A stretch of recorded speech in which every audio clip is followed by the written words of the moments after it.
They told her it was just a bad dream. She knew it was real. It became a nightmare on Elm Street. Now there's a new kid on Elm Street. And Freddy's been waiting. I'm afraid to go to sleep. We'll stay up all night if we have to. I'm not gonna let anything happen to you. Freddy's back. And this time he's not fooling around. You are all my children now. A Nightmare on Elm Street, Part 2, Freddy's Revenge. It's coming soon. Watch out for it.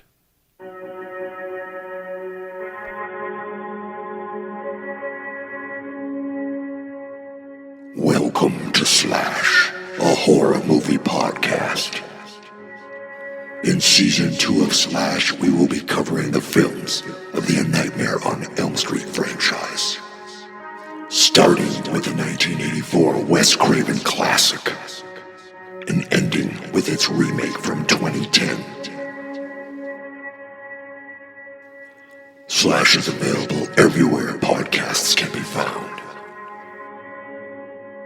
You can follow Slash on Twitter at /horror. And you can find every episode of Slash at fansnotexperts.com/slash. Enjoy the show. Remember that it's fun to be scared. And whatever you do, don't fall asleep.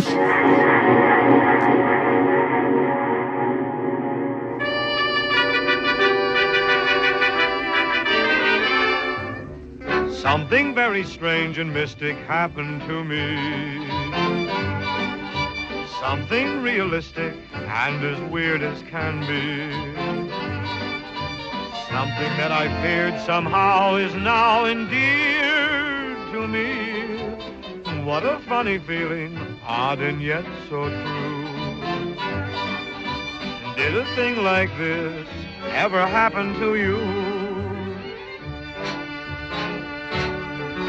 Did you ever see a dream walking? Well, I did. Did you ever hear a dream talking? Well, I did. Did you ever have a dream? Greetings, horror fans, and welcome back to Slash, where today we're talking about A Nightmare on Elm Street 2, Freddy's Revenge. Oh boy, oh boy, oh boy. Now, folks, welcome back. Thank you so much for your support and continuing to listen and watch the show. For some reason, I decided to do this podcast as a video cast too, which means, yay, I get to make videos for you and wear the same shirt I wore a couple weeks ago, the same hat that I wasn't sure I was going to wear. I actually had a Celtics hat on, a green hat in front of a green screen. Not too bright, ouch, not too sharp. Now that's for the video people, the ouch part, because I'm wearing the Freddy glove and not quite the Freddy hat, but the closest thing I had. I'm not even sure if it's considered a man's hat. I don't know. I found it at an Overstock store, and I bought it months ago. What does that have to do with Freddy's Revenge? Nothing. Oh boy, oh boy, oh boy. Folks, I'm looking at this. It says, I'm looking at the Wikipedia page, and Nightmare on Elm Street 2. Oh, on screen was called The Nightmare on Elm Street Part 2, Freddy's Revenge. I remember seeing this movie as a kid, and I remember being like, wow, they're making another one. Like, I remember the trailer. The thing I remember most about the trailer is Freddy jumping up from wherever he was hiding at the pool party, and someone touching the electrical fence. And, of course, You've got the body, I've got the brain, which was a big part, like a big-time line in the that became the Nightmare on My Street by award-winning puncher Will Smith. And I remember, I obviously saw this on VHS which would be the last Nightmare on Elm Street that I saw for the first time on VHS in many, many years. Maybe, well, no, it's going to be a long time till we get to this movie. We're gonna someday get to. But yes, I think after Nightmare 2, because at this point it's 1985 and I am only 9 years old.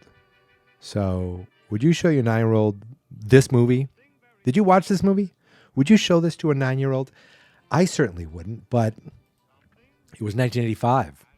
I guess things were a little different.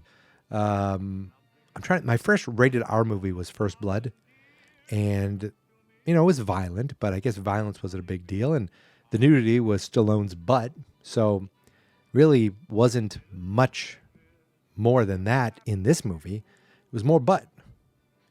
Oh, I'm just moving my camera around. Hopefully I didn't screw things up too much, but I'm not going to edit that out. It was just more butt, more ifs, ands, and buts. I don't even know what I'm talking about. But this movie, I feel like over the years doesn't get the respect, or didn't get the respect. I feel at a certain point it became more of a cult. It got more of a cult following. And I remember watching was it Never Sleep Again? I think the Nightmare on Elm Street kind of retrospective where it went through every single movie. And they talked about this movie, and they talked about really the idea that there was subtext to this movie. Now, originally as a kid, never thought of it, it never crossed my mind. It's the story of a boy who moved into Elm Street, and Freddy's there to take his body over. And come out of his body, and this guy not trying to figure out there's someone else inside him trying to get out, and no one believing him or no one listening to him. And over the years, I think it was seen where this movie was really widely considered as very gay. And I'm not saying that as an insult. I'm saying that as a description. I'm saying like that it had like homoerotic undertones. And when you watch it, hearing that another time, you say, oh, well, sure. I guess that's what that bar was about. Oh, that's why he's wearing leather. Oh, interesting. It's like when you see the lead singer of Judas Priest at one point came out as gay and loved Judas Priest, loved Rob Halford. And then you look at what he was wearing on stage and you're thinking like, what was he wasn't really trying to hide it. I think just people weren't seeing it. And that reminds me of this, where it's like they weren't really hiding anything. They weren't out and out saying it, but there was definitely like hints to it. There was kind of, whether it's in the story or in the idea that the main character, is like a metaphor for someone coming out of the closet or struggling with coming out of the closet. I'm not even sure if I'm getting the subtext right, but when you look at it through that lens, it does kind of seem not obvious, but it definitely, you see evidence where you go, okay, this, it actually makes sense. It fits into this theory that people have. But putting all that aside, all the subtext or what people think the movie's really about, is it a good movie? I don't think it is. Maybe I'm getting ahead of myself. There were certain things that were enjoyable about it, but maybe it was because I was trying to look at it, as being more than just a slasher movie. But on its, like on the level, the face level, whatever you call that, on its surface, I think that's right. I don't know. It certainly was a rushed movie, I would guess. I mean, think about this. I don't know how long it took Wes Craven to develop and write A Nightmare on Elm Street, perfect it to the point where he was ready to make a movie out of it, and then make the movie. But in less than 1 year, A Nightmare on Elm Street 2 comes out. Now, the movie takes place 5 years after the first one. So I'm thinking to myself, I'm doing the nightmare math. Is this supposed to be 1989 in the movie? Is the movie in the future? I guess time doesn't really matter because I'm trying to think what the timeline would be, going ahead. So I'm going to guess right now. Maybe we should do that, like for all future movies. Figure out the timeline. 1984, the first movie came out. We would say it took place in 1984. No reason to think otherwise. In this film, they say 5 years later. So right now, I'm going to say the timeline of A Nightmare on Elm Street is 1989. But this movie came out November 1st, 1985. This was like just a couple weeks after Marty McFly went back to the 50s. Wait a minute. Or was it November 15th? I get those days mixed. October 15th or November. It's around the time. October might be the 2015. November might be when he went back in time. Golly, I should know this. If you know me from other podcasts, I'm ashamed of myself right now. But this movie came out November 1st. It was like a week away from being a year since the first movie. It's shorter. It's only 87 minutes long. It had a slightly bigger budget, $3 million, and it made it almost $30 million, like 29.999. So they say that New Line Cinema is the house that Freddy built, and you're starting to see it. They're like, oh boy, we have ourselves a franchise. Now, the first thing, of course, is, at this point, we've already had 4 Friday the 13th, I believe. We've had a couple Halloweens. We've had Halloween 3. 4 wasn't out yet. So everyone wants a franchise. Everyone wants a horror franchise. And you have a horror franchise with someone, or at this point, after part 2, you think you must have someone who has this iconic look, this unique, fingered gloves, the hat, and the difference is Freddy talks. He talks to people. He quips. He gets better at that. Some may say worse at that in future movies, but we do see it coming out more here. Of course, where we last left Freddy, he was not. So Nancy's like, I don't believe in you. And he went, ah. But then there was the aftermath of the movie where we see Nancy's mom get sucked in and the kids driving off in the car. I don't know what any of that happened. Like, I guess all that happened, or the deaths that we saw happened because they're talked about in this movie. Glenn across the street, the mother. But so I'm guessing the end was still a dream. Nancy was still in a dream. I'm not entirely sure. I could do this all day with the glove. I just want to twirl my fingers. But I'm not entirely sure. But for the sake of the timeline, Freddy really did. Nancy survived. Glenn didn't. I'm assuming Rod didn't. Tina didn't. But they didn't talk about them all that much, did they? Maybe they did. They talked about the boyfriend. They definitely talked about the boyfriend in this. So this movie was written by David Chaskin, and he's written nothing else that I recognize. It was directed by Jack Sholder, who has gone on to direct such things as The Hidden. Now, I recognize the poster for this, probably from video stores, but I've never seen it. Renegades? That's not the Lorenzo Lamas. No, that was a movie. Don't know it. The Tremors TV show, that's recently. Tales from the Crypt, I know that.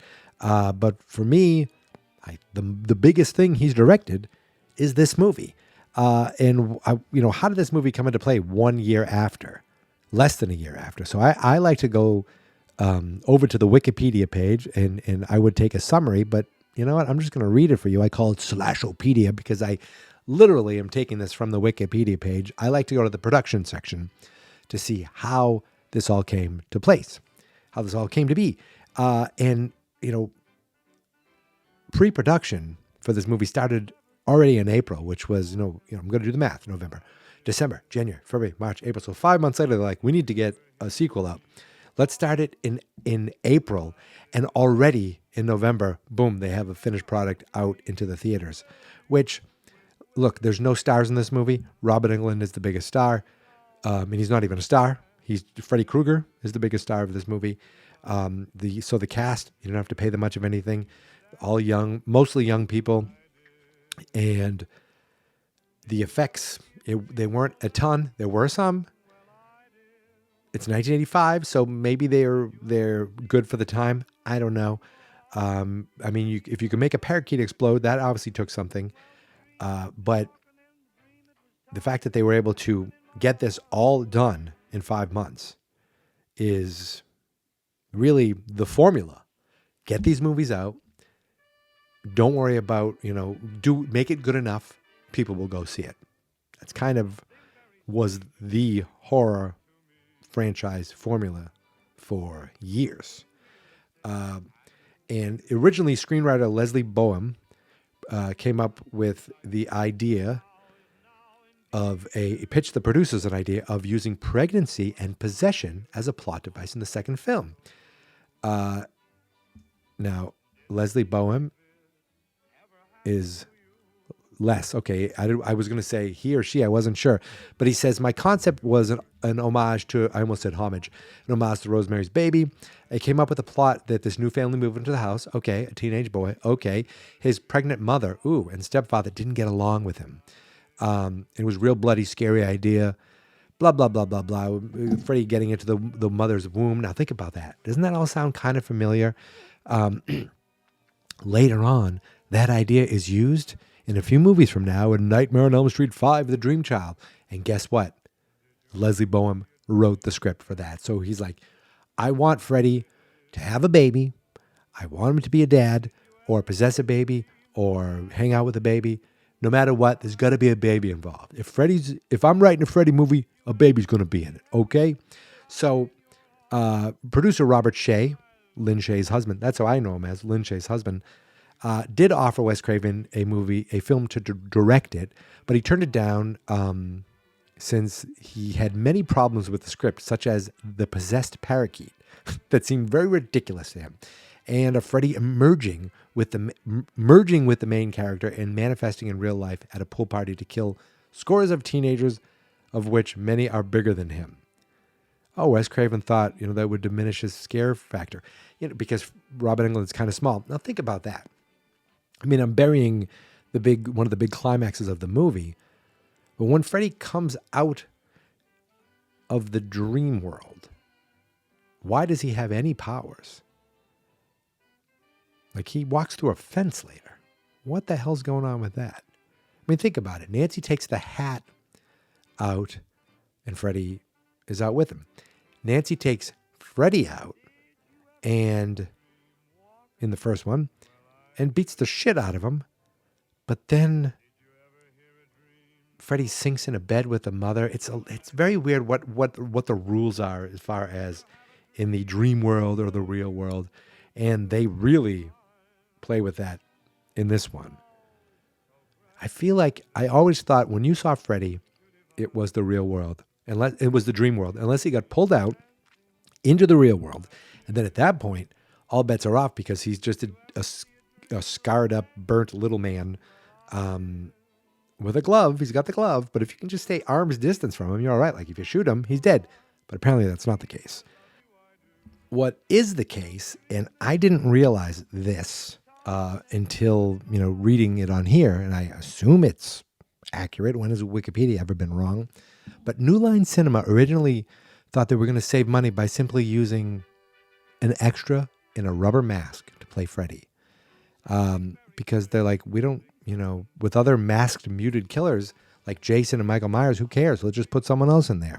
But they recognized or they reconsidered, I can read, when they realized that the man had the gait and posture of a dime store monster, as opposed to Robert Englund's classically trained physical acting. Really? I mean, can't you just get a little wiry guy? The extra as Freddy still remains in one scene of the film, they say, in the Coach Schneider's death scene in the shower. Really? Like, how much did they shoot? This feels like Eric Stoltz all over again. There I go Back to the Future. Realizing their mistake, the producers quickly brought Englund back in for the rest of the film and the series. It says, Robert Shaye, head of New Line Cinema wanted to play the role of Ron Grady's father, but was denied by director Jack Sholder, who gave him a non-speaking role as the bartender. Really? He was the bartender? That's Robert Shea? Now, do you recognize who plays Grady's dad in this movie?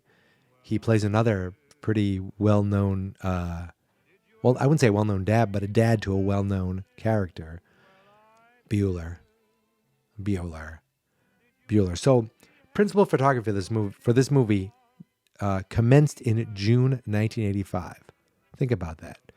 June 1985, this movie comes out, and boom, they need it done, shot, edited, scored, all the special effects added, and get it out by Halloween. Now, they didn't make Halloween, but they made it a day later. So people were still in the mood, I think. Right now it's October 27th that I'm recording this.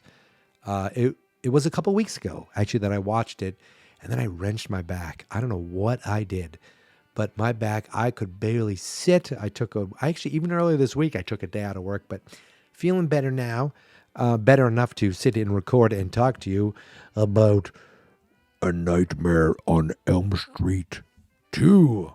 Freddy's Revenge. Don't know why I am a Dracula all of a sudden. Why don't we just skip the rest of this and just talk about this movie, okay? Now, here's the thing. As I said, I obviously rented this at Flix Video in Methuen, Massachusetts. Flix Video. This place was a video store. The first video store, it wasn't the first video store that we ever went to. I think that was Video Center up in Salem, New Hampshire. But it was the first one that was in walking distance of where we lived. It used to be it was this office park. It used to be way down. Then they moved it a little closer. And I went to this place up through, from a little kid to a college student. And then afterwards, the guy who managed it opened his own place. And I worked at that one. I actually worked at Flix Video for a while. I did a report on it in 8th grade. I get kicked out of it once for calling the manager an asshole, but I knew the rules. I said, come on, Stan, don't be an asshole.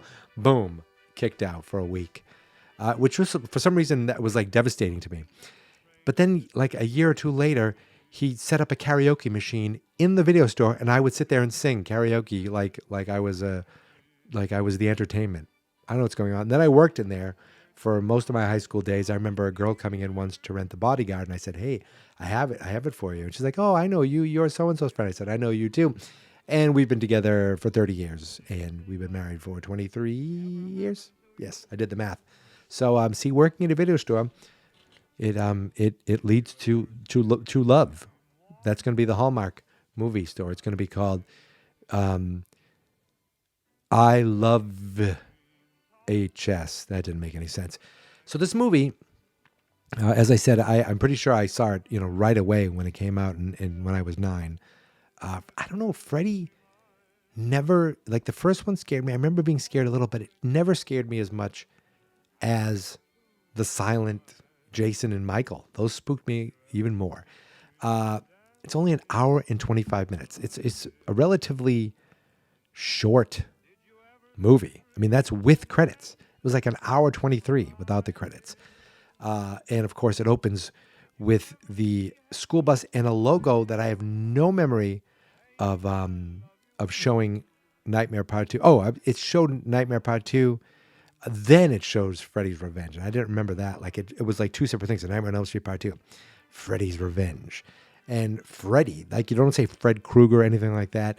It is already become a thing in pop culture that Freddy is back and he's going to get you. 1, 2, Freddy's coming for you. In the credits, we see Gulager. I know the guy. He was, he just passed away fairly recently. And Hope Lange, they were the special guests. Well, they played Jesse. They played Jesse's parents in this. And Robert Englund is now credited as Freddy Krueger instead of Fred. Remember, the first one was just called Fred. But we actually see Robert Englund. We see Robert Englund at first because he's the school bus driver. We see some kids get dropped off, and we see a school bus driver. Now, I wonder if then people recognize, hey, that face looks familiar. Now, because did people know what Robert Englund looked like even then? I mean, the first one just came out in 1984. Maybe the fans of V knew who he was, but now I'm like, oh my God, that's real cool. He's in there. He's driving the bus. See a lot of kids on the school bus getting off, and we see one nerdy, I wrote down nebbishy. I don't even know if that's a word, like a nebbishy, like, hey. I don't know if that's a word or not. I've heard it. But I'm thinking, wow, I forgot he was supposed to be this nerdy. He wasn't. This was just for some reason in the dream. So there's some girls on the bus laughing at him. And then I guess they're like the mean girls. They drop a few more people off, and then the car takes off, and the girl's like, driver, that's our stop. And you see the gear shift go, and you see Freddy's glove. You're like, oh no, it's happening. I do like there was a body glove sticker, body glove. I don't know if it's still a thing. To me, it was always like surfing. I think it were wetsuits, but they were also like fashion. Like body glove was like a fashion line. I don't know what to call it. But the bus flies by all the stops, and the girl's like, what's going on? What's going on? And all of a sudden, it's getting darker and darker. The girls are scared. The bus is speeding up, and now the ground starts to crumble. All of a sudden, the bus is teetering on a cliff, and you're thinking to yourself, well, already the special effects I'm not sure if they look perfect. It looks like miniatures, but they're going for bigger, more bombastic dreams. I mean, this bus is teetering on the edge. Then all of a sudden, we see Freddy getting up, and he's walking over. And you're thinking to yourself, well, wait, how is Freddy back? Now, when you see Michael Myers or you see Jason Voorhees, you see them either get killed or close to killed. And then part of the fun always is, how do they come back? How are they revived? Whether sometimes it's electric shock caused by a storm, or they just weren't dead and they were just in the back of a truck and people just thought they were dead, or a magic power from a teenage girl. However it is, there's always some sort of explanation of, oh, they're back, or there usually is. And in this, it never was quite clear to me where Freddy was between 1 and 2, what he how he is still doing this, why he's doing it. Well, I guess why he's doing it is because he wants to get out into the real world. But there's never an explanation of, this is my plan. This is why it's my plan. I have to do this otherwise, X, Y, Z. There's never anything like that. It just sort of happens where, I'm going to move this again, moving my camera, and I don't care. It just sort of like starts. And he's like, at one point he's like, I've got plans for you, Jesse. You've got the body and I've got the brain. Like, wait, what? It's a cool line. And it's a cool way he said it. But what the hell is he talking about?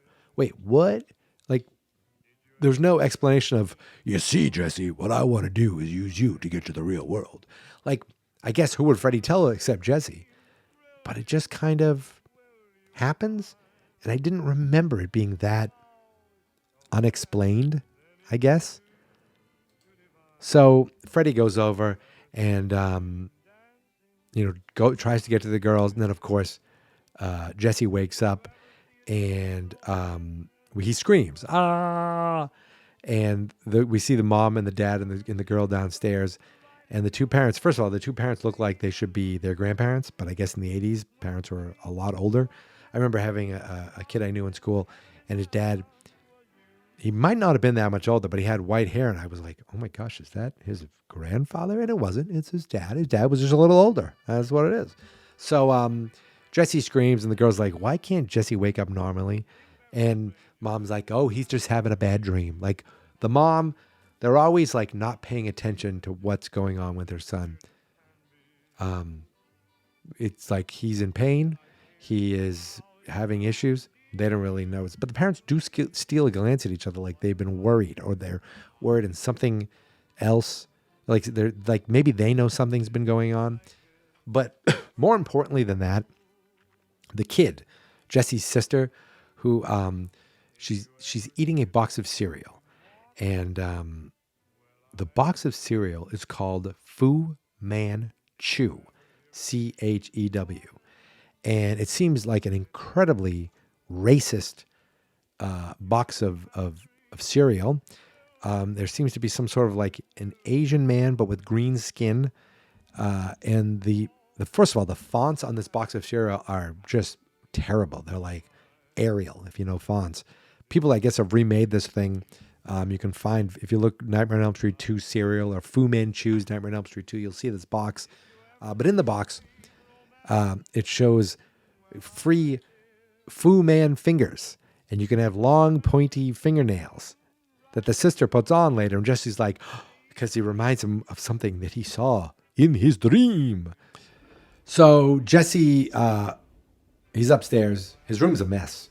Boxes everywhere. He's also the sweatiest sleeper I've ever seen. But you can see that they must have just recently moved in to where they are going to be. And of course, when he comes down for breakfast, the dad says something about, boxes need to be unpacked. It's just, you could definitely see that they're new in the area. Sister puts on the fingers, as I said, and of course he freaks out. And the doorbell rings, and we see this girl show up, this pretty redhead named Lisa. They seem to be just friends, but it kind of evolves through the whole thing. They drive off together in a really beat up old convertible. Not as nice as, was it Glenn's car in the end with the roof going down?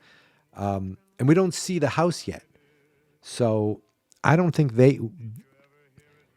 I'm not sure if they made a point to show the house and make it seem like a big deal. But again, was that house considered a big deal until this movie? And then more so even in the third movie? Like when did the house become like, oh my God, that's the Elm Street house. That's Nancy's house, the Freddy house, kind of. It doesn't have the same. I guess there's the Strode, the Michael Myers house that became a thing.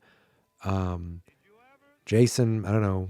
In one movie, he lives in a cave. There's a cabin, but the Freddy house, I feel like in part 3 with the paper mache that was created by Patricia Arquette, that became more of a thing. So anyway, they go to school, and it seemed like the movie budget only allowed for so many cars, and they were all jalopies. I don't know, maybe it was just the 80s high school thing, but those cars just felt like the most 80est cars that ever 80'd an 80. We see sports fields that look like, and there's people playing softball, and like right near the softball, there's people shooting archery. It seemed very close to the softball field, and I thought, I wonder, does that come into play later? Are there going to be some arrows, someone accidentally getting shot? Nope, none of that comes into play. There was no Chekhov's arrow. It was just normal high school day where people are shooting archery 5 feet away from cheerleaders and people playing softball. We meet a new character named Grady, who's up at bat while Jesse is playing the field. Of course, Jesse's not paying attention, so he gets a softball hit right off his head. Gym teacher yells at him. And later on, they return to play. They get cut in a rundown. Jesse makes a comment. They start fighting. Obviously, they wrestle, and they're the worst fighters. They're just rolling around, tussling. I mean, again, I don't know if that's part of the subtext. I have no idea. I'm looking for things now sometimes. But they're rolling around, and they get, really... these guys become really good friends. Obviously, best friends. I feel like they're best friends. Even though they yell at each other, they're still very good friends. The coach comes over. He's played by actor Marshall Bell, who I couldn't tell you his name until I looked it up, but he's been in a lot of stuff. And he just has a face that I'm like, oh, I've seen him in things before. He's been in a lot of different things, hasn't he? He looks out his office window. He has them doing all these push-ups, and he has them doing these push-ups until they're exhausted. Grady says, he can go out there all night because he likes to go, and when he goes off and goes to his, this is what he says, queer S&M joints downtown. Okay, so maybe some of it's not subtext. They do talk about he says the coach goes to these gay bars, and he tells Jesse he likes pretty boys like you. And I was like, okay, like, does he know something, or is he just being insulting? And he also says, he asks him, did he call him pretty? He says, you also getting intimate with that rich girl who drives to school. Just like, we're just friends, really. They're just hanging out, killing time. Then finally the coach goes to tell them to hit the shower. So while they're getting dressed, Jesse tells him, we're new in the town. We just moved over at Elm Street. And Grady's like, oh, not that big White House, was it? With the bars in the window? And he's like, your dad's a chump. And that's when we find out some of the backstory that connects the last movie to this movie. He says there was some chick in there who got locked up by her mother and went crazy. And I'm thinking to myself, how big of a town is this? That less than a year, they don't remember this girl who they went to high school with. We don't find out till later that it's 5 years. So when I'm watching this, I'm going, this doesn't seem believable that someone who, unless you're a freshman, Grady, you know who all these people are. And even if it's 5 years, I feel like you'd probably know some of them. But he says she watched her boyfriend get butchered across the street by some maniac. So that happened. Now, he didn't say he saw his boyfriend get sucked into a bed and become, an ocean of blood. That's what we saw. So that's what we assume happened. But now we cut over. And now, after he says where you live, now we see Elm Street. We see the outside of the house with some ominous music playing. And of course, what do we see? Jesse tossing and turning in bed. As a kid, the movie was called The Nightmare on Elm Street. So I always thought you had to live on Elm Street. You had like a couple of parents from the neighborhood, right? They're the ones who killed Freddy. I assume they all lived on Elm Street. So I remember thinking, just move away. I don't know if it matters. Like later on in the series, he talks about you're the last children of Elm Street. Like it all, I guess Elm Street did matter to him. It wasn't just a title. And I think in the first time, it just was a really cool title. And that's where the nightmare happened. I don't think there were set rules of Elm Street or set rules of, having to be in this house. This just, to me, I still think happens to be because Nancy's mother kept the glove in the house. She, I'm not saying she caused all this turmoil, but I think she had a lot to do with it.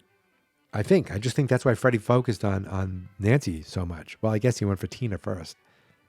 Well, maybe my theory was wrong. Anyway, he can't seem to settle or get any sleep, so he just lies there in bed. He doesn't want to lie there in bed. He gets up and goes downstairs, and I'm thinking to myself, is he going downstairs? Is he asleep? I don't really know. And he looks fairly normal. I don't know why in that first dream, he looked real nerdy. I don't know. He goes down in the kitchen for something. He drops orange juice. It breaks everywhere, and he looks out the window, and he sees some motion out there. Again, no idea. He goes out to check it. So I'm thinking to myself again, obviously he's dreaming because who in their right mind would go out there and check it? I'd pretend, I didn't see anything. I'd run upstairs. I'd jump between my parents. I'd say, please, I'm going to bed now. Please let me sleep with you. Mommy and daddy, I had it hurt. Even though he's like 18 years old. But he's walking, and all of a sudden we see flames in the reflection of his, like, kind of off his skin. You're like, what the hell? Now he's looking back in his basement, and he sees a man. We know who this man is. He has no idea who this man is. He's a gaunt little man in a little bitty hat. His face is all burnt up, and he's got knives for fingers. Well, I guess we don't see the knives for fingers yet, but he's reaching into the furnace, into the fire, and he's grabbing this glove. That's for the YouTube people. So Jesse goes right back in the house, and I'm like, okay, that's great. But no, instead of going upstairs, instead of calling the cops, someone's in my house, he starts going, I'd be yelling for my parents. Instead, no. He goes into the basement so he can investigate further like an idiot. So we see some shadow in the basement. Now we know who it is. And now he's like, okay. He grabs the door. He starts calling for his dad, but he can't pull the door open. He can't get it open. And he starts yelling for help. He starts walking. Now we see there's Freddy out of nowhere. And he says, Daddy can't help you now. this is where we kind of get the entire explanation of Freddy's plan. He's like, I need you, Jesse. We've got special work to do. Here, you and me, you've got the body and I've got the brain. Then he pulls back his head and he shows Jesse his brain. Really cool, gross little effect. Jesse screams. Freddy just laughs maniacally. Jesse wakes up in his bed, so we see that he's been asleep. He had a dream, a nightmare. And there's a knock on his door, and his parents are like, are you all right? I feel like they were just waiting for him, because like right when he's screaming, they both ran in right away. It's almost like they were right outside the door. But it seems like they care. It seems like they want to help. They were thinking of calling a doctor, but he's like, no, it's just a bad dream. It's just a bad dream. So we jump over to the high school, and it seems like every kid in this class, first of all, every kid looks about 30 years old, and they're all in the same class together because that's how it always is. They're in some sort of biology class, and the teacher's talking about the digestive system, and Jesse can barely stay awake. So the teacher has a way of talking that he just doesn't look or sound like he wants to be there. And he's just talking now, and he's talking about the heart, and Jesse's like falling asleep. Grady notices. He's like, he starts laughing, and this big snake starts to wrap itself around Jesse. And I'm thinking to myself, oh, that's a, kind of a scary dream. He screams, no. Grady laughs at him, and he gives the finger, but he's also smiling too. But it seems like they're starting to get friendly with each other. But what's crazy really is that the snake actually happened. Like, that wasn't part of a dream. Snake actually wrapped itself around him, and the teacher's like, if you want to play with animals, join the circus. Sorry, Doc, teacher, you have a giant snake in your classroom. You allowed it to get loose. It wrapped itself around one of the students. You should lose your job. You should be sued. And 3, I was going to say a third thing. Maybe you should be, there should be some sort of criminal investigation as to why there is such a large serpent in your classroom that can get out and wrap itself around a student, and no one else in the class freaks out at all. Kind of dumb. So we cut over to Lisa's house, and she's swimming when Jesse calls her, and they're going to go hang out, but Dad's like, nope, you can't go and hang out until you finish unpacking your room. He looks at all the stuff in the room, and he's just like, meh. He's all frustrated. Oh, and we see, or we hear parakeet, and we're thinking, oh, well, I think we know what's going to happen. I remember, I was like, oh, that parakeet will come into play later. Remember, I already talked about Wes Craven thinking that was really stupid. So he's in his bedroom now, and he's frustrated because he has to unpack all these things. But he puts on a tape, and he starts dancing around, puts on some sunglasses, and snaps his fingers, which is a GIF or a GIF, whatever you want to call it, that I tweeted out earlier a couple weeks back. It's kind of cheesy and also extremely awesome. And he's trying on different sunglasses, and he's dancing. I don't know why this is. It's almost like a montage of unpacking. But okay. And I think I'm not sure if he thinks he's cool or if he doesn't realize how cool he thinks he is or isn't. I don't know, but it's a little awkward, but he's doing, the drumstick and all this stuff, and he's using drumstick as a microphone. And then he puts it down by his crotch, and I don't know what's going on there, but all of a sudden his mother comes in the room with Lisa, and I'm like, oh, that's wonderful timing. So Lisa hangs out. They start unpacking together, and they're getting a lot done. But this is where you start to find a little more about the connection of the movie between the last one and the first one. Now, we already know that Grady knows about this girl who lived there, who saw her boyfriend get killed, and her parents, they said, put her in a mental hospital. Well, now, in the closet, we find the diary of Nancy Thompson. Now, this diary, we never saw her writing it. I don't remember ever seeing anything like that. It would have been cool if she wrote it, took a dream journal or something like that. But it makes sense, now we know why it makes sense. Obviously, this is when we find out it says it's 5 years old. So I'm thinking, okay, it makes a lot more sense moving out 5 years ago than 9 months ago. They're like, this is what I wrote. It says the diary ended 5 years ago. Well, that could have meant that she stopped writing in it 5 years ago, but 9 months ago is when everything happened. You know what I mean? Like, it didn't have to be 5 years ago. that all this stuff happened. She could have been writing it when she was 12 and she stopped. But that's not how it goes with this. The way it goes in this movie is she tells the story, or she starts to tell the story of the man she sees in her dreams. And she says 5 years from now, so that's why I'm putting this in 1989. Lisa reads an entry where Nancy talks about watching, the beautiful Johnny Depp from afar. And Jesse reads an entry where, he's having a little fun reading it until he realizes that she's saying, there's an entry about Freddy, about a person who tried to kill her, and in the boiler room with the steel claws. And Jesse, you could see this look on his face because he's starting to realize these are related to the dreams he's been having. And I'm thinking about how Grady made a comment about Jesse's dad buying that house and about the family who bought, when you think about it, sure, it's a big deal what happened in Nancy's house. But what about what happened in Glenn's house? Who bought that house? Because I feel like you're still finding pieces and bits of Glenn all over the place. It's like you open a cabinet, you're like, oh, there's that Glenn kid again. Didn't we clean him? Didn't we get the house cleaners to clean up all the Glenn? So we jump over, and now Jesse is tossing and turning, having another dream. And he wakes up, and we see some cool effects. We see like a lamp is melting. We see a record is melting. To me, I love those practical effects. I thought that was kind of cool. And he goes downstairs. He's got wonderfully feathered hair. He goes right to the furnace. He opens it up. He looks inside, and in there is Freddy's glove. Bum, bum, bum. So this is still... See, I don't think this is in the dream world. I think this is in the real world. The glove is still there. Flames shoot up from the furnace. And we hear Freddy's laugh. And I'm like, is he there? Oh, now he's there. And he's like, try it on for size. And he throws it down, and Freddy says, kill for me, Jesse. Like, none of that happened in the first one. Now he's trying to recruit someone. And again, it just sort of happens. He doesn't explain enough. I need you to reconnect. Like, he could have just said, I realize now. That you're the bridge between the dream world and the real world. I just don't know. But flames shoot up. Jesse tries to run. He falls down and he sees the glove is still there.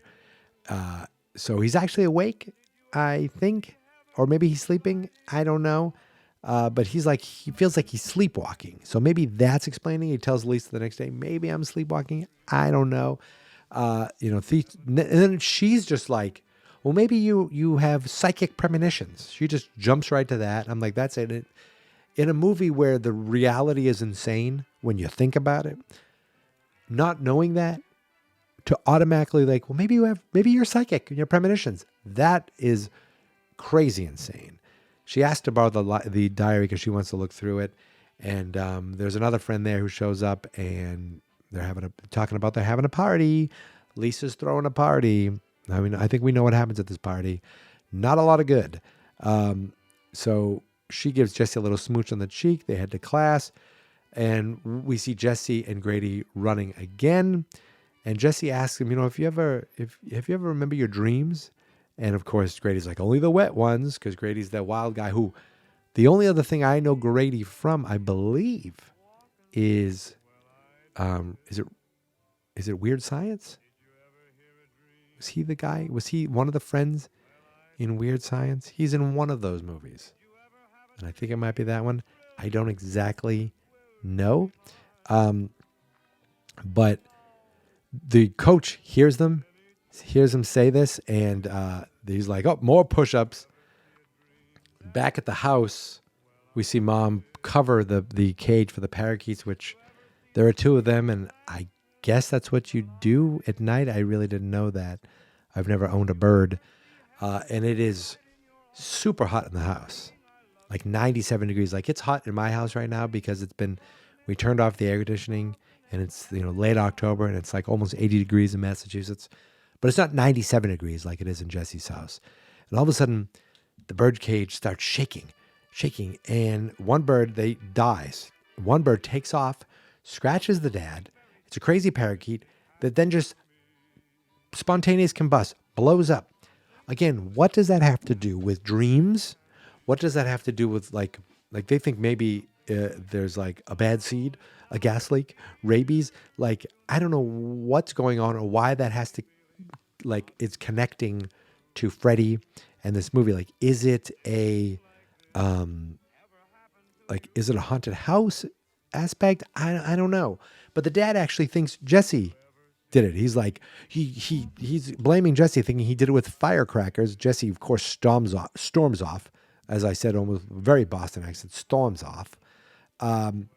He can't sleep, so he gets up, he goes downstairs. He's by the dishes. The dishes get struck by lightning. I don't know what the hell's going on there. So then he walks off in the rain. All of a sudden he shows up at this place called Dawn's Place, which looks like this little hole in the wall dive. And I'm saying to myself, is this real? Is this a dream? Is he in his pajamas? I don't know. His shirt's wide open. It seems like he could be in a biker bar, but nope. I think this is the gay bar, but then there's women there. There's men there. I guess it doesn't matter. But it looks like some of them just look like old punks from the 70s holding on to their youth. But it's a lot of like it's like a leather bar, I guess. I don't know. At this age in my youth, I knew this bar and I knew the Blue Oyster Bar from Police Academy.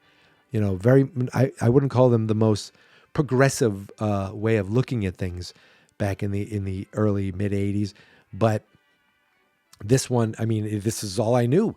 And then of course, who's there but the coach is there, and he's there in a leather vest. He confronts him, and next thing you know, he has Jesse doing laps in the high school.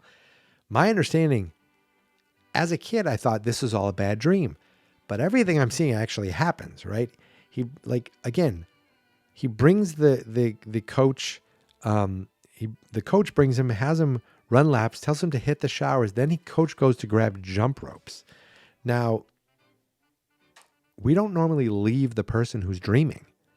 Like, we'd be with Jesse if we're in Jesse's dream. But again, the last time in the dream world, Nancy could talk to Glenn, could go visit Rod.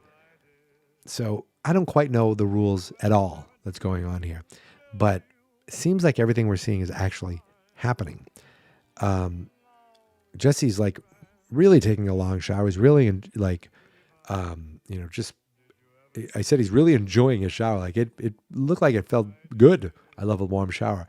And all of a sudden in the coach's room, he hears a noise.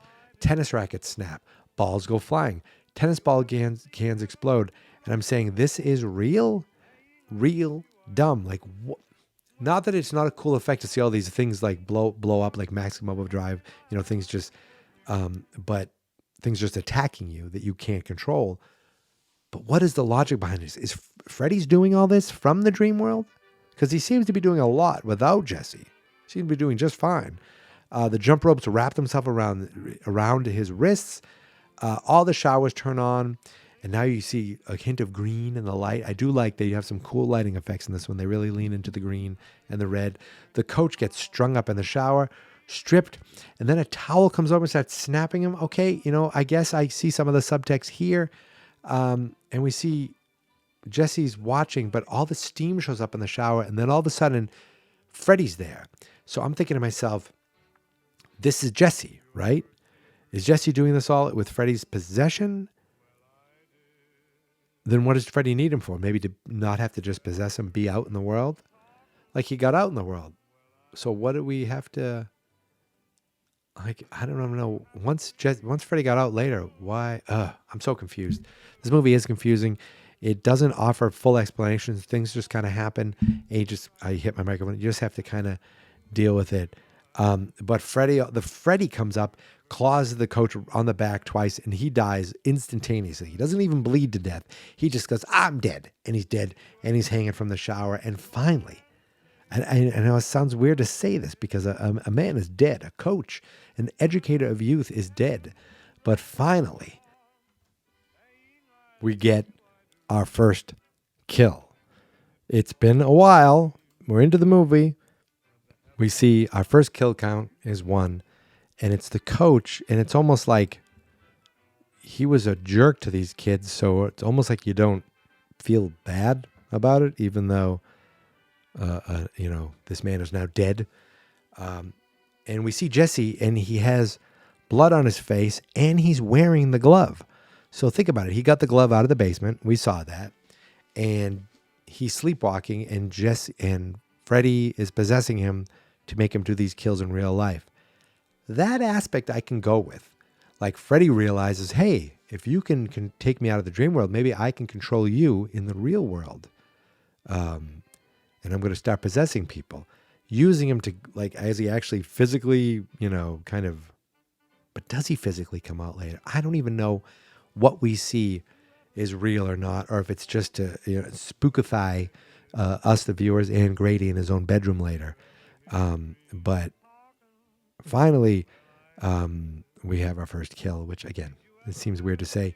But back at the house, Jesse's parents rush downstairs. The police are there. They found Jesse walking naked on the side of the road, brought him in. Dad asked 2 questions for him. What are you taking, and can you give me some? No, he says, what are you taking, and who are you getting it from? This is the time when the idea of mental health, I thought, isn't even, especially for a young person, isn't even thought of. Young guy, good physical health, 2 parents, nice living, nice house. What does he have to be depressed about or have mental issues for? It has to be drugs. But there's one little moment where the dad kind of brushes Jesse's hair out of his eyes. And it's just a small little thing. And I don't know if it was the actor or if it was the director, but it was just a small little moment where it makes him, feel like he really cares about his son. And Jesse says, I'm not taking drugs and I just want to go to bed. And he gets up the next morning. He's like, I'm fine. I'm just leaving. And, of course, the mental health thing, the mom actually does think that he needs. So I was, the next morning, the mom does actually bring up the mental health thing. Well, it doesn't say mental health. It just says, I think he needs professional help. The dad says, I think he just needs a good kick in the butt or a methadone clinic. So the hair tussle was nice, but now he's thinking, he either needs to be, whacked, or he needs to be given a whack or get off the crack. I don't know.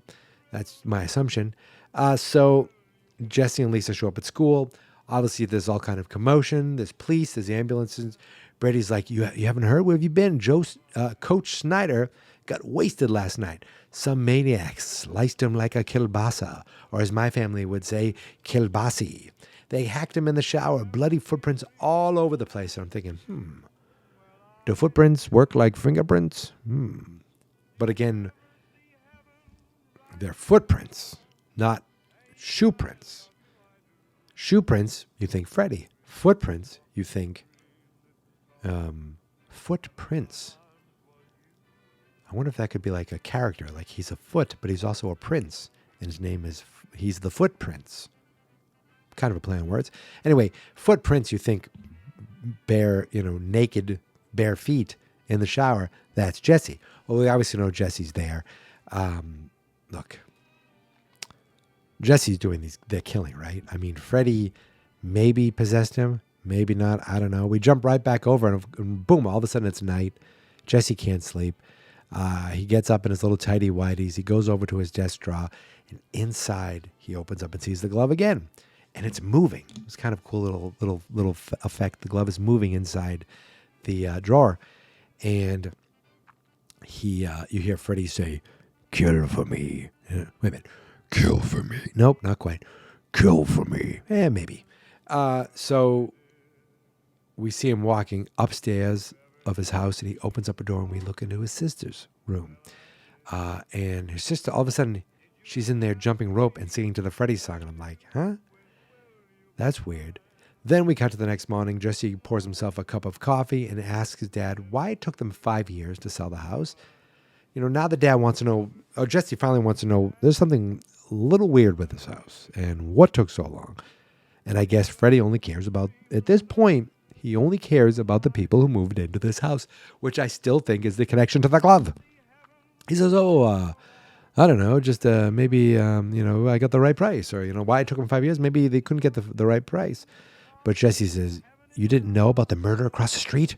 And the crazy girl who lived here who saw the whole thing? And the dad admits, he did know something about it, but he never told the mother about it. You could see the mom clearly had no idea. And he's like, oh, come on. How do you think I get such a good deal on this? And I'm thinking, oh, Dad, you don't buy a haunted house just because you get a good deal? Didn't Carol Ann's family teach you anything? He's like, yeah, the girl here lost her mind and her mom killed herself in the living room. And I'm like, oh, ding, ding, ding. Killed herself, huh? The little sister gets scared. Again, I would be too. And the dad's like, there's absolutely nothing wrong in this house. And then all of a sudden the sister smells something burning and the toaster's on fire. And I guess the toaster on fire is supposed to be scary. Like, it wasn't even plugged in. Ooga booga. It really was scary. But think about, let's unpack what they just said. Nancy's mom killed herself in the living room. So it is our belief now that in the last movie, Freddy did kill her, but it made it somehow look like it was a suicide. So it was explained as a suicide, but so maybe the glass door didn't break and the mother did die. And I'm still going to claim Freddy killed her. But it was seen as a suicide, or at least it was deemed to the to the rest of the Springwood community suicide. Interesting. So we see Jesse and Lisa are now driving, and Lisa says, you can't blame yourself for what happened to the coach. I think maybe you can. She's like, even though you dreamed it doesn't mean you did it. And like, wait, he didn't dream. Like, why would she think I must have just dreamt it. And Lisa's like, yeah, obviously you just dreamt it. You didn't kill the coach, right? Like, why would you even think maybe you dreamt it, but you didn't actually do it? Like, she thinks he has like psychic dreams, or is she just like weird? So with all the wackiness going on with Jesse, he thinks he might be responsible for the coach's death. And this is the point where Lisa thinks it's a good idea to bring him to the power plant where Freddy Krueger worked in the boiler room, where he brought all his victims, killed all those kids, and that where they burned him up too. It's like, why would you do that? Like, you're having all these bad dreams about this guy, Freddy. He's been in this journal. Let me bring you to where he would kill people, and let me bring you to where he was murdered. And it says, she mentions, okay, let me read what I actually said and see if I can make sense of it. He brought all his victims there, and she mentions that Nancy talked about in her diary, which is a really, I wrote, it's really just there to progress the story. Yeah, the diary is so they have an actual knowledge. There's no one there to tell them what they're seeing. Now in part 3, Nancy comes back and is there to tell them what they're seeing and tell these new people what they're seeing. But in this movie, they're like, what is going on here? Because Jesse's parents had nothing to do with Freddy Krueger. There's no reason that they would know what's going on here. Nobody seemed to check the furnace to get the glove out. But luckily, Nancy's diary... Oh, I'm yawning. Luckily, Nancy's diary is there to fill in the gaps. And I guess it is a pretty useful story tool, in that respect. But there's really no explanation. I wrote this. I feel this. There's just no explanation of why he's back or what he's planning to do. He just has a plan. His plan is to use Jesse to kill for him, I guess. I don't know what's going on. So she shows him some printouts. I mean, these are really nice printouts. Must have used the very nice. They look like they were printed out on a laser printer. It's 1985. There are no laser printers. These are definitely not newspapers. She's handing him definitely printouts, probably from old microfilm or the library. But, she shows them talking about Freddy. It says Freddy being arrested, Freddy being freed. And, then they start to walk into the power plant. They think that's a good idea. She said Freddy Krueger kidnapped 20 kids and brought them here and killed them. Okay. And she's like walking around going, do you feel any psychic connection? Like, she's completely bought into the fact that this guy is psychic and not psycho. And there's like a cabinet, and he's like, oh, what is in that cabinet? And he goes to open the cabinet, and there's nothing. There's nothing in there at all. There's a rat inside. We cut over to the house, and in the furnace, basement, like the fire flares up, and we see a POV of a certain something going up the stairs. Very Evil Dead like the camera kind of goes upstairs. I'm like, what is going on? I don't know, but it seemed like it's almost a goof because when the camera goes upstairs, you see the shadow. No, I don't know if it's the shadow of the camera person, but I don't know if it's supposed to be the POV of Freddy. But what we do see is all of a sudden we see the glove, and we see that Jesse's there, and he's got the glove, and he's standing over his sister. So I'm guessing we cut back to the night. Jesse had a nightmare. He went back downstairs to the furnace. Maybe that's where the glove is, unless it's still in his desk. I don't know. But he sees the glove he's wearing, and he's like, he seems jarred, and boom, we cut back, and he's in his bedroom, and now he's taking stay-up pills, and he's drinking Coca-Cola. And I'm trying to think to myself, is that new Coke? But because it's 1985, but this is 4 years. Oh, this is 5 years later, so it's 1989, right? New Coke. You think it's a year later, but it's actually 5 years later. So it's 1989, so I would think it's Coca-Cola Classic, but it doesn't say that. So obviously, this is an alternative universe where Coca-Cola Classic doesn't exist, and but a monster man who can kill you in your dreams is a very much a reality. So he gets up the next morning. I guess he stayed awake. I don't know. Has coffee, goes to school, tells Lisa he had another bad night. His dad thinks he's on drugs. His mom thinks he's crazy, and he's not sure that she's wrong. He has no idea. And technically, he's been taking those no sleep. So maybe he's definitely on some sort of drugs. So Lisa and her friend go sit with Grady and Jesse for lunch. They mention Lisa's party coming up. And Grady says, he's not going. He got grounded. I don't know why. We never actually see why. And Jesse's upset. Jesse's just upset that he's not sleeping. He's been on edge. He snaps at Grady about something. He gets up and leaves all angry. So they're kind of fighting a little bit, but not really. Like they have a bit of an argument. I don't know why. We're never given the reason why Grady couldn't go to the party. I think he made a joke. I think he said he pushed his grandmother down the stairs. But it's like it just gives him reason to not be there so that we can get a separate scene with them later. To me, that's just like, well, how do we do this? We'll just have Grady not go to the party. Well, he looks like he'd be cool. He's this cool, good-looking teenager who looks about 30. Why wouldn't he go to the party? He got grounded. What did he get grounded for? I don't know. Just make up something. So we jump over to Lisa's house, and there's a pool party going on. And I'm like, this is a party in high school on a Friday night, a school night? I really don't know. But the mom is there. The dad's on the grill. And, he yells at a kid who jumps in the pool. Well, I guess because he splashed a little bit. But then the mom gets the dad to go to bed early. And it's like the moment they're out of her hands, the grill. He hands over to the grill. He hands the tools over to another kid. He's like, here, you're in charge with everything. He tells Lisa, 12:30, everyone out, no later. And I can kind of relate. My parents used to go to bed early when we'd have like 5, 6, 7, 8 people sometimes in our house, just coming and going at different times of night. We weren't doing anything crazy, but it's just like we felt like we had the place to ourselves after about 8 o'clock at night. Now, Lisa seems concerned with Jesse, who just kind of is sitting at the party by himself. He goes off into some bathroom or something, and Lisa's friend is hanging out with some blonde bohunk who I don't even remember. I don't remember her name. I don't know his name. Doesn't matter. Oh, it's like a cabana. They have a nice pool set up. So Jesse, she goes in there to see Jesse. He's like, yeah, I really don't want to be here anymore. I apologize. This isn't my scene. I don't feel great. I should go home. And Lisa's upset because she wants to help him. And he's like, what can you do for me? I feel like I'm losing my mind. I don't want to watch me fall apart. I'm afraid to go to sleep. I'm afraid to stay awake. I'm ruining the party. They're going to take me away.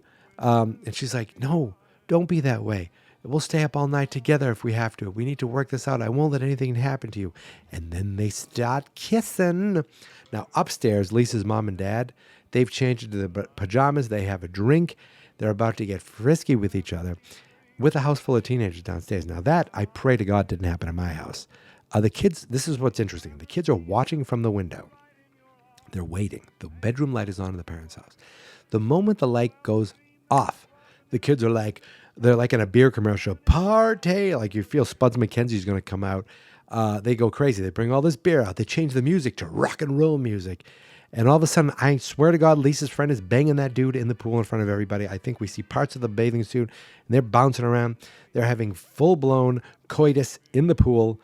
That's what I think is going on. And it's like, okay, you turn off the lights, but the parents, I feel like, can still hear what's going on. If they glance out the window, they're going to see underage students having sex in their house. They should be arrested. But again, doesn't matter. We just need this to happen. So it's going to happen. But actually, the parents heard everything. The dad's like, what's going on? Mom's like, oh, let them be kids.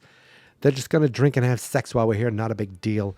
And of course, now we see their own kid getting very intimate with Jessie. And he's really like groping her boobies. Like, and I'm thinking to myself, and just me looking it up, like she's like 19 in the movie or so. And she's like 19 in real life. So I don't know how old she's playing. Maybe she's playing a little younger.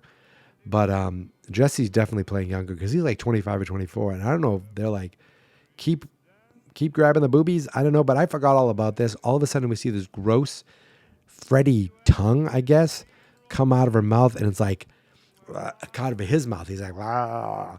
So this is Freddy, I still feel like trying to get into the real world. I guess tongue first, and starts licking her a little bit. And then all of a sudden he realizes it and he puts it in her mouth. He puts it in his mouth.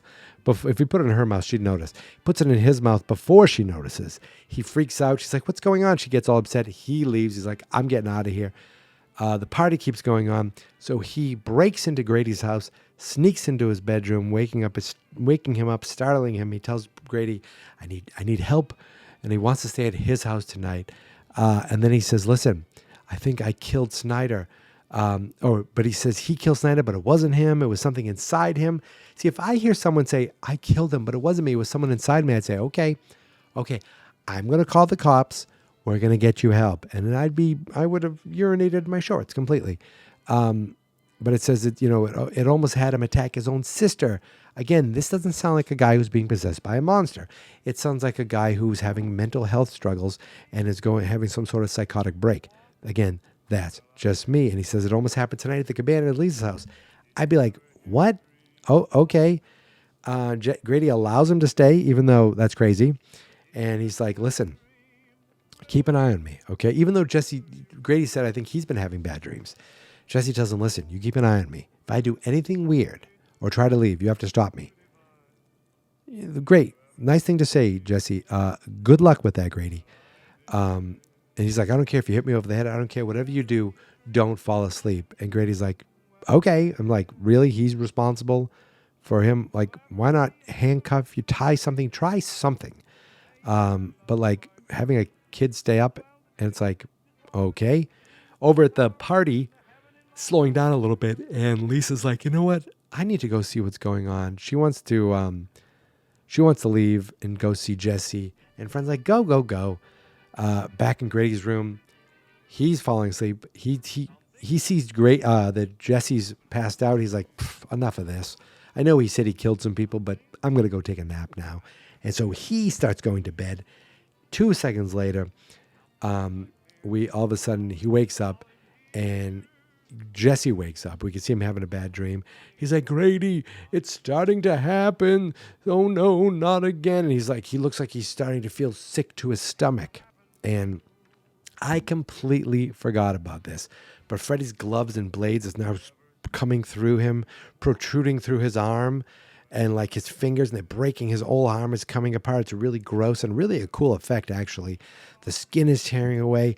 Grady's starting to freak out. Jesse screams, no. And in his mouth, you see Freddy's eye. Like, it's some cool effects, some cool visuals, not logical, like really. Like, so Jesse's seeing Freddy come out of him already. I don't know what's going on, if it's real or not. This is where you see the dad from Ferris Bueller. He gets to the door, and they're like, Ron. His name's Ron, I found out, and not just Grady. And all of a sudden, Freddy like comes out of Jesse's body, like bleh, like right out of his stomach, like gross, like almost how he came out of the wall. This time he comes through Jesse's body, and like he goes over, he's like, hey, what's up?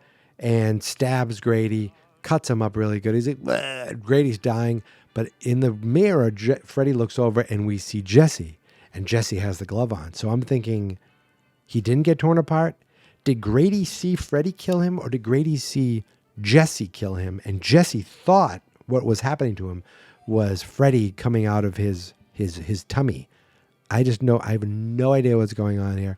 But Jesse smashes the mirror. He throws the glove off, smashes the mirror that he sees Freddy in. Freddy continues to cackle. Arr, arr, arr, arr, arr. All of a sudden, we hear sirens, and the cops are already there. Like, already there. Jesse's like, the hell with this. He jumps out the window and heads the hell out of here. Goes over to Lisa's house, who she must have took so long to get ready that Grady was allowed to be killed in all this time, and Jesse get to the house because she's about to leave, and opens the door. And there's Jesse there, all bloodied up. And it's like, okay, I mean, I guess we don't have to leave again. And how long was Jesse asleep? And how long did Lisa take to get ready? I don't know. But he's like, I killed him. I killed Grady. I killed Snyder. Oh, God, I'm so scared. He's inside me. Like, to me, that doesn't sound like a man who has a dream monster in him. It sounds like a man who, again, is having a psychotic break. And she's like, who? He says, Freddy Krueger. He's into me. I'm thinking, oh my God, this guy read the diary once and now all these things are happening to him. And he tried to get me to kill my sister last night. Now, what's crazy about this is, he says, we already know someone's dead. Now he's saying he killed his friend. He almost killed his sister. And Lisa's like, what's going on? Like, she doesn't seem to be taking it seriously. And I feel like she should be calling the cops. That's what I would do. And he's like, Christ, what do I have to do to get you to understand me? And I'm like, Jesse, I think I kind of believe you. I kind of agree with you. His hands are covered in blood. And like they're really covered in blood. Like they're dipped in blood. I'm thinking, I would have fell climbing out the window with my hand covered in blood that much. We cut outside to the pool. And either it's heated or it really starts to steam up. Again, I don't know how Freddy's powers work, but they're really working overhand. There's a lot of magic in this, a lot of Freddy magic. The hot dogs get overheated. Lisa's in the pool. Lisa's friends in the pool again having sex, and it's getting too hot for them. The beers start popping. There's a lot of just like weirdness. Like the doors start locking, the fence start like, why does Freddy need to come in the real world if he has all these powers already? I don't know. I'm trying to think what show, like the only thing we saw that was close to this in the first movie, what I think was Rod Lane and the sheet going around his neck and then killing him like 2 seconds later. But inside the house, Jesse's trying to fight things off, and we see the fish tank boiling, and Freddy's like, Jesse falls behind a couch, and all of a sudden it's Freddy. Like, did he win? Is this it? Freddy's already here? What's going on? We seen him come out of Jesse's body at Grady's house. Now we see him here.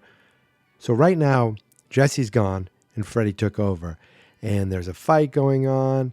And, he's like, help me. He's like, please kill me.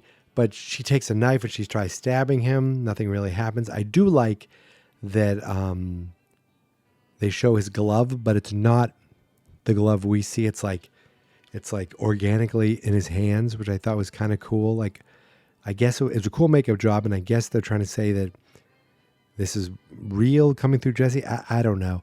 But Freddy's like, I love you, Lisa. But then after he says, I love you, it's almost like he sacrifices himself. He runs and jumps out the door, smashes through the glass and disappears. I don't know what the hell that was all about. The kids at the party are like, what's going on? All of a sudden, the parents upstairs, they heard the commotion. Their bedroom door locked. Now it unlocked. And they're like, I guess we're safe. I'm like, good. Is Freddy gone?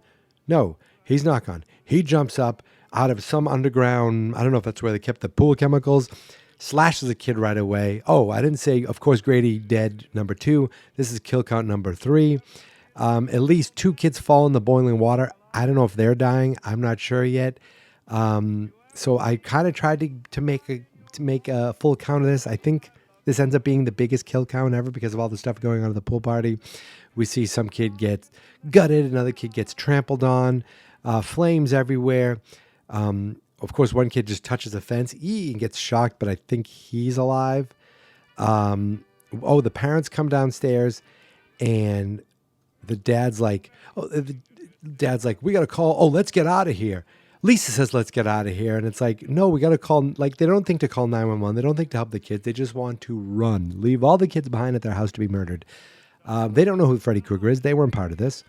Outside, Freddy has all these kids cornered. And one idiot tries to reason with him. He's like, hey, man. Hey, Mr. Burnt Monster Man, you need to calm down. Everything's going to be all right. No one here wants to hurt you, all right? And he's like, yeah, okay. I stab you. Oh, and he's like, we're only here to help you. He goes, go help yourself, fucker. And he slashes him. And I actually did like that. He flings him aside. And, I enjoyed that. Like, the only message that you're going to tell me is that you're dead. Lisa's dad goes and grabs a gun. He thinks maybe that can help. And, but Freddy that's when he spreads his arm out. It's kind of a cool, iconic shot from this movie. It's one of the more memorable lines of the movie where he says, you're all my children now. I can't spread my arms that wide because I'd be outside of the barriers of the little green screen that I have around me. Moo-hoo-ha. So his dad comes out, shoots at Freddy. Of course, he misses. Freddy looks at him, and I'm thinking, they're all dead. But he looks at Lisa, and Lisa's like, Dad, don't kill Freddy Krueger because my boyfriend's in there, I guess. She pushes the gun away. Maybe she knows Jesse's in there. I don't know. And I'm still not sure. They're seeing Freddy because they wouldn't have said, hey, man, to Jesse, right? But he's new in town. So maybe during all of this, they're seeing Jesse. I don't know. But Freddy, he's like, I got to go. And he just walks right through the fence magically. I don't know what's going on there. Lisa just leaves, runs off. And the parents don't seem to mind. I assume the police are there because they need to clean up all the dead bodies. She drives to the power plant. I guess now that she sees it's Freddy, she goes there. Again, I would say as far away from, you've known this guy for a couple of weeks. I would say as far away from him and any connection to Freddy Krueger that you possibly could. But when she gets there, I have to give credit to the set designers or the decorators or the lighting people because they have an area that's bathed in one area it's bathed in red, another area it's bathed in green. It has a good look, like a good ambiance, but also red and green, the colors of Frederick Krueger. So I really, even in a little silly movie like this, I like the little attention to detail. And kind of weird thing though, she gets there. Now again, she's in the real world, the Waken world. Why are there 2 dogs there with human faces? One like the face of a baby? Like, what the hell is going on with that? It makes no sense. I feel like some animals were abused to put these masks on because I think they were dogs with masks on, right? I don't know who they thought was a good idea, but I feel like someone's like, oh, you got that? We got to see, we got to put that in this movie. Why? I don't know. They're guarding Freddy. What the hell's going on? That doesn't make any sense. Anyway, they get to the power plant and Freddy kind of tracks her down. I swear we see Freddy run his glove over the same pipe 2 or 3 times. They finally connect. I wrote long paragraphs. No way I'm going through this beat by beat. They connect. He tries to attack her, but Jesse's inside trying to fight back. She's like, no. She ends up kissing him, right? And telling him, it's okay. And says, I love you, Jesse. I love you. And all of a sudden, flames, somehow someone bursts into flames. Freddy bursts into flames. And you're thinking, oh, he's dead. All the flames are everywhere. Lisa somehow doesn't get in flames. Maybe she's crying enough that it's putting the flames out around her. And Freddy's just burning up to a complete crisp. Like he's burnt to death. But then all of a sudden, like the dogs at the end of Ghostbusters, you see like cracks coming out, and the crack falls off, and there's Jesse under there. And he's like, I've been inside him. I've been inside the man who is inside of me all the time. Okay, maybe there is some subtext to this, but Freddy was inside him, like, physically, the monster man was in him, but then Freddy overtook him, and Jesse was inside him, and Jesse seems to be okay. Freddy seems to be dead. Lisa hugs him. They fade to black. We get to the next morning. They're in the bus. Everyone seems to be in good spirits. Jesse's like, I can't believe I'm going back. His arm's all wrapped up, so he's been through some stuff. His mom seems to be in good spirits. So some time has passed, but I don't know how much time, because they seem to be pretty happy about all the murders that went on in this town. He's bandaged up. He gets into the bus. Again, not a very big school bus, like for Springwood. Like, how many buses do they have? We had, it's like it seems like it was hold about 30 kids, maybe 40 kids. He gets on the bus. He's very excited. He's waving to the bus like, hey, look at me. Again, he has a car. I don't know why he didn't take the car. I think we know why, because he wasn't awake, I guess. It's another movie that leaves you with a jump scare, because we see Lisa and her friend. They're in the car. They're in the bus. Lisa and Jesse are all smooches. And he's like, I can't believe it's all over. This is great. And Lisa's like, let's not talk about it anymore. Then the bus starts speeding up, and he's like, driver, you're going too fast. And then they pull over and stop and pick someone up. And Lisa's like, they're doing fine. Everything's going to be okay. And she's like, yeah, don't worry about it. Everything's fine. It's okay. It's all over. And then, boom, Freddy's glove leaps out of her chest, bursts out of her chest. It's another bad, like, cut shot. Where it went from, like, her being there, and then all of a sudden they had to cut and put Freddy's arm coming out of it, like with special effects. Freddy's laughter. The car drives off into the desert. But the worst part, I feel like, is when that happens, watch all three kids scream. These are some terrible screams. Like, like almost like, scream, kids, scream louder. And Freddy's laughter. And I'm thinking, are they dead? Is it over? Are we in a dream again? It's definitely over. And do we never see from Jesse again. He's not brought back. Heather's brought back. Nancy's brought back. But my understanding, based on this, well, whose dream are we in here? Are we in Jesse's dream? Or did Freddy find a new person to come out of in the friend? Like, think about it. What actually is happening here? And why am I thinking too much about it? I'm trying to gain the logic of these movies. I'm trying to figure out, what actually happened. Like, I feel like going forward, it's a little more straightforward, I think. But I just don't remember it being so much like, well, wait. So, is Freddy alive again? Apparently, you kill Freddy in the real world, but he's still in the dream world. Like, I guess my point is that I'm trying to put too much logic into something they're just trying to have fun with. That's probably the truth of it. This isn't some fine literature. It's a scary movie. It's a slasher movie. It's a killer movie. It's a horror movie. And it's as fun as, and it's just trying to have fun, right? That's my assumption. That's what I think is going on here. And you know what? There are moments of fun in this movie. And, but there's a lot of weird moments. A lot of it just feels like they went somewhere different right away. Instead of Freddy killing kids in your dreams, he's really focusing on one person and using that person to try to get into the real world. And I feel like that idea of Freddy getting in the real world is abandoned for a little while, right? Again, they talk about the dream child. Maybe that's his attempt again to be reborn. I don't remember. It's been a long time. It's been a long time since I've seen A Nightmare on Elm Street 2. Freddy's Revenge. Freddy's Revenge. It might be a long time till I see it again. But I watched it.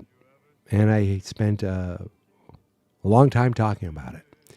Probably longer than one person alone staring into a microphone and staring into a camera should, wearing a glove, at his advanced age. Maturity is overrated, kids. Remember that. I think that's it. I think I covered it. It's not a great movie.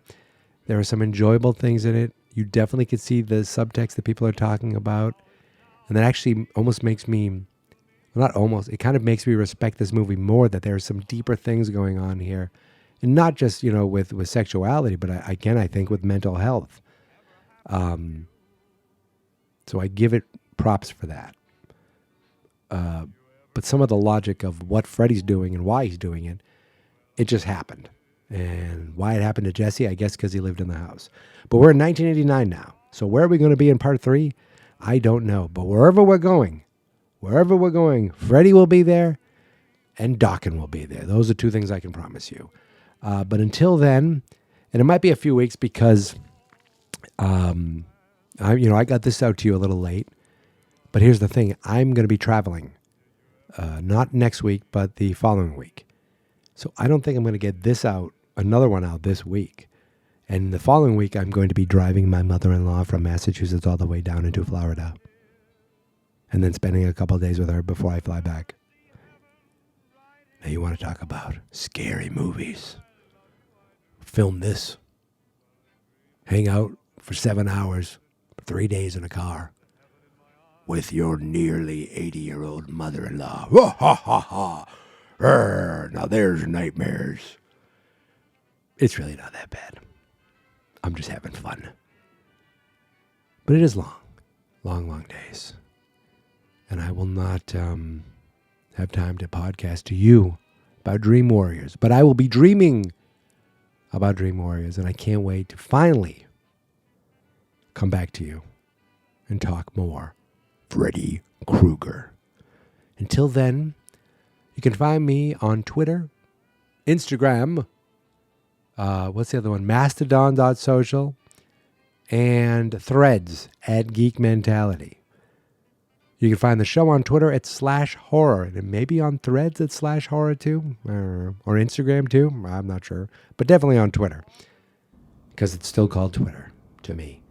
And I'm not on Blue Sky, but if you have an invite, throw it my way. I would appreciate it.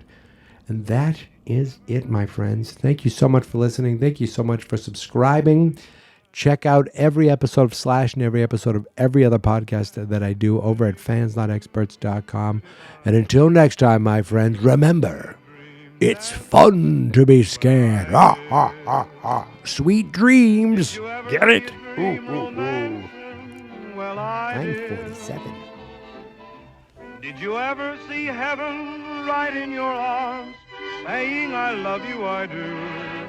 Well, the dream that was walking and the dream that was talking and the heaven in my arms was you. Fans Not Experts.